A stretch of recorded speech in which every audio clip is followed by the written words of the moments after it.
Vamos a ver ahora un sistema formado por una fuerza y un vector momento perpendicular a esa fuerza. O sea, tenemos una fuerza P, esta es su recta de acción, esto está dibujado en perspectiva, material en plano de pizarro, y un vector momento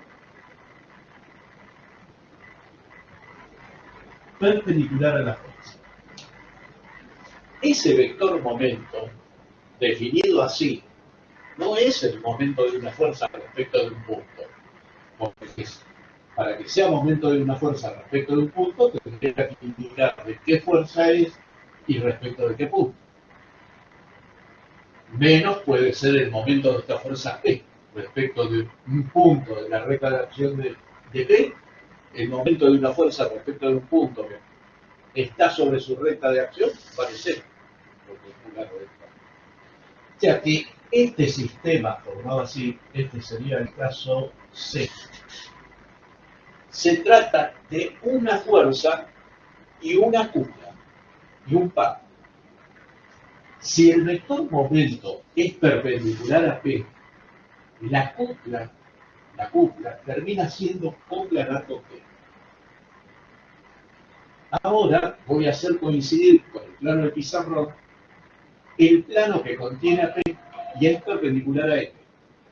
¿Entienden dónde estaría la cupla, no? Entonces, tenemos acá, por ejemplo, la fuerza P, este es el punto A, y en el plano del pizarrón tenemos la cupla de momento F. Si este es el plano, la cupla, ya, sí.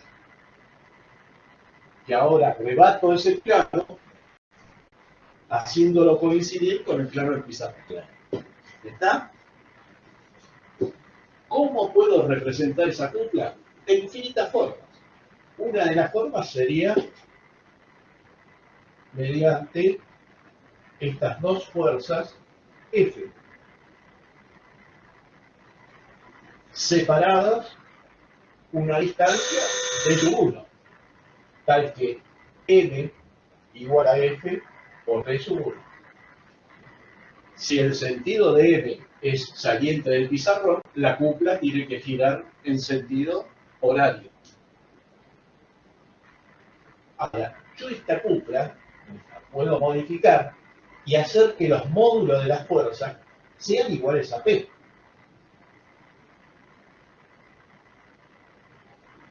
Pero para que sean iguales a P, ya la distancia no puede ser de su cupla.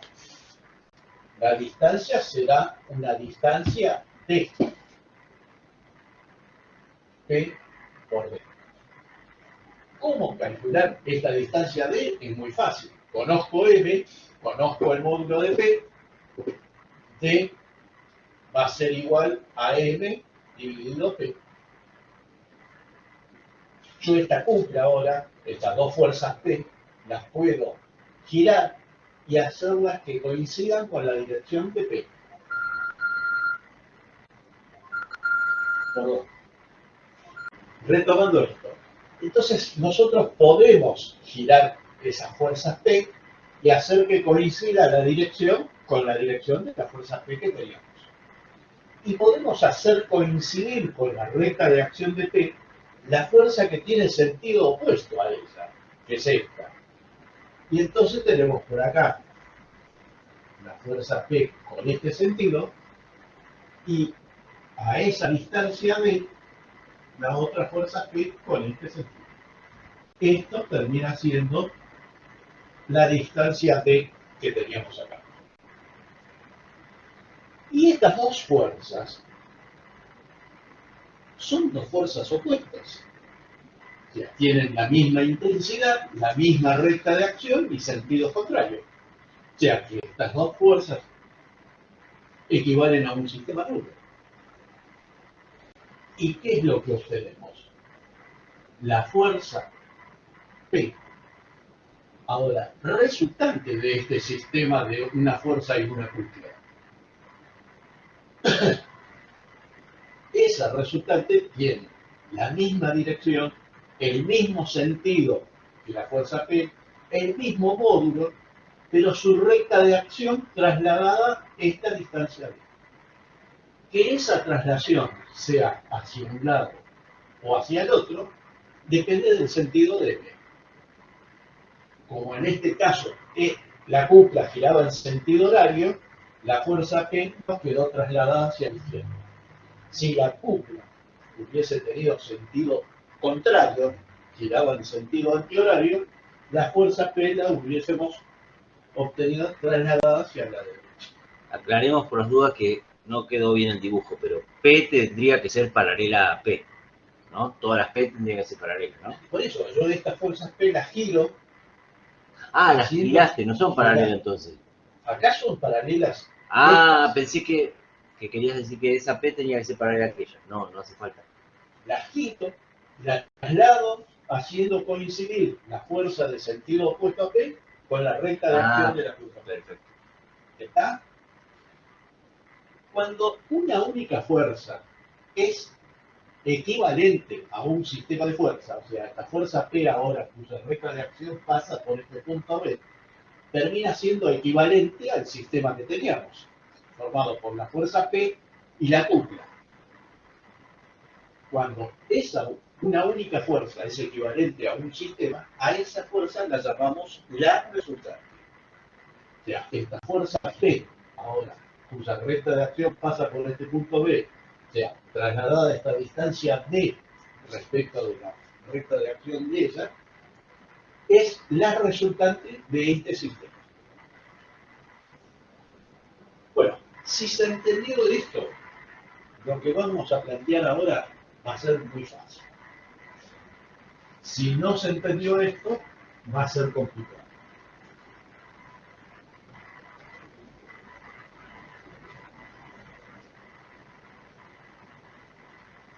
O sea, la suma de una fuerza y un par es la misma fuerza, pero desplazada, trasladada una cierta distancia. Pero tienen que ser coplanares, porque si la cúpula está en un plano, y la fuerza no pertenece a ese plano, ahí no podemos reducirla a una fuerza. ¿Se veía? Y no sé, porque yo tengo que ver ella. O sea, para que una fuerza y una cúpula tengan resultante, tienen que ser coplanares. Si este es el plano de la cúpula, la fuerza tiene que actuar en ese plano. Si la fuerza tiene esta dirección y la cúpula actúa en este plano, no tienen resultante. ¿Se vio ahí? Sí, sí. Bueno, entonces ahora, en el caso D,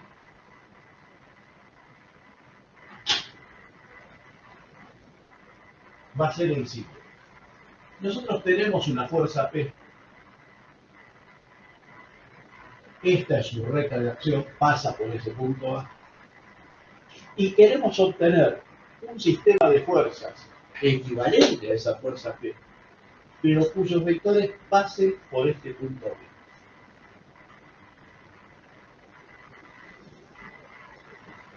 Si las fuerzas se comportasen como vectores libres, directamente las hacemos pasar por B y ya está, resuelto el problema. Pero resulta que las fuerzas no se comportan como vectores libres, se comportan como vectores accesibles. Lo que puede hacer P es moverse sobre esta recta. No puede pasar a ocupar rectas paralelas. Pero se modifica el efecto de esa fuerza, de ese sistema, si introducimos dos fuerzas opuestas. O sea, si hago pasar por B dos fuerzas P opuestas, no, porque estoy introduciendo un sistema nulo. ¿Está?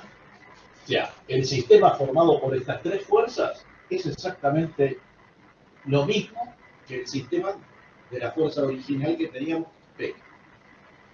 Y ahora, ¿qué es lo que tenemos que interpretar acá?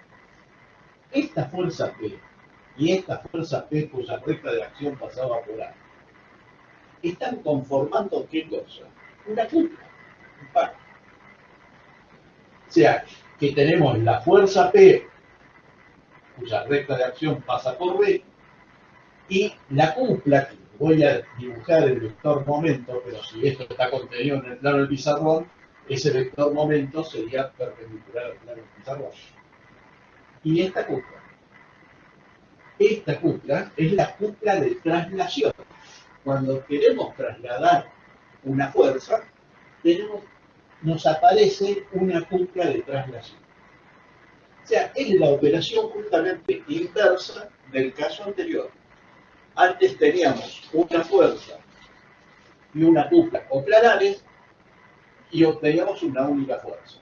Ahora tenemos una fuerza y la queremos trasladar, nos aparece la fuerza trasladada y una cupla de traslación. ¿Está?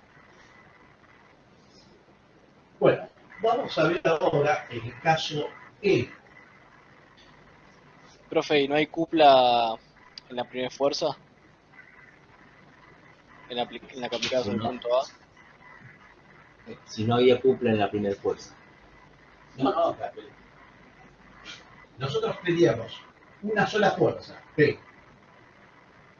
Esa era su recta de acción.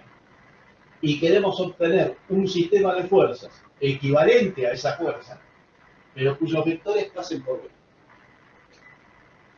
Y digo cuyos vectores porque todavía no sé qué vectores vamos a tener. O sea, por eso yo hacía pasar por B dos fuerzas opuestas iguales a P. O sea, estoy introduciendo un sistema nulo. Esto termina siendo equivalente a esta única fuerza. Y ahora esta fuerza P y esta fuerza P forman una cupla. Como esa cupla yo la puedo representar con un vector que es libre, que vale P por D por esta distancia, y el sentido saliente del pizarrón, si veo girar la cupla en sentido horario, como es este caso, entrante al pizarrón, si la cupla girase en sentido antihorario. O sea, si el punto B, en vez de estar acá, estuviese acá, el sentido del vector momento sería opuesto a este, porque ahí la cupla giraría en sentido antihorario. O sea, cuando tenemos una fuerza y una cupla coplanares, se reducen a una única fuerza. Cuando tenemos una fuerza y la queremos trasladar, nos aparece una cupla que llamamos de traslación, que son estas dos fuerzas. Tengo la fuerza P, ahora cuya recta de acción pasa por B, y esta cupla, y esa cupla yo la puedo representar con un vector, un momento.